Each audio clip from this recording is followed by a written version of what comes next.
Right, this story is horrific, okay? And I don't want to give you nightmares, but I want to talk about it because I think there are really serious questions here and that we should be allowed to ask. You know what I'm like with my questions. So last year, an elderly pensioner was sitting on a bench outside St John's Church in Harrow. Yeah, pensioner. It was the middle of the day. It wasn't the night time. It was in the middle of the day in the afternoon. He'd been drinking and was sitting there when a 33-year-old Eritrean man called Brooke de Lasagna or something approached him. And what happened next was absolutely sickening. According to the evidence they heard in the course, the Eritrean man dragged the pensioner from the bench and took him behind the fence and then sexually assaulted him. Yeah, in broad daylight. People were driving past, someone actually witnessed it and called the police. Horrific, isn't it? There was CCTV footage showed the attack and showed the attacker stopping when the people who was passing by actually stopped them. The man has been found guilty of rape, okay? And honestly, imagine being an elderly man sitting in the middle of the afternoon, sitting on a bench, just, sitting there, probably daydreaming, completely thinking he was completely safe, only to be dragged away and sexually assaulted. It's horrific, absolutely horrific. And before anyone starts shouting racist, let me be very clear here. The fact that this particular offender was from Eritrea, it's about the individual case. It's not that every Eritrean person is dangerous. I'm not saying that. It's not that every immigrant is a criminal.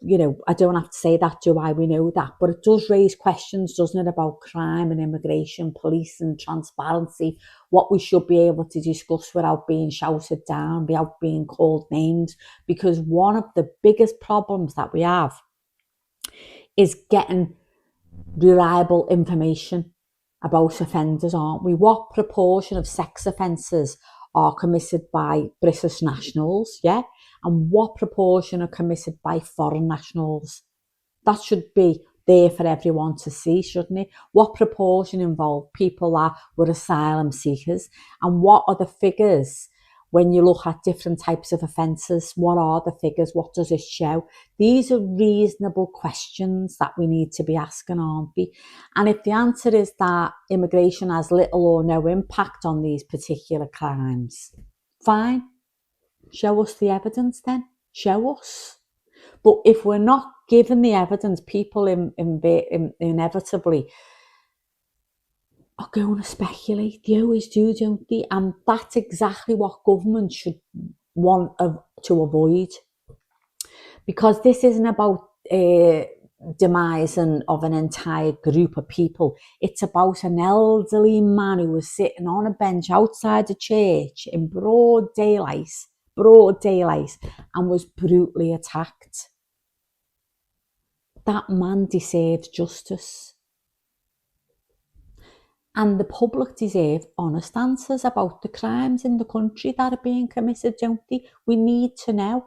No spin, no political slogans, no diversity is our strength and all that. Just facts. That's all we're asking for. But I told you it was going to be horrific, didn't I? But I think that these stories need to be told because we don't see them on the mainstream media, do they? They don't tell us these stories. And the only way that we find out, where I go for my news now, is the likes of X or YouTube.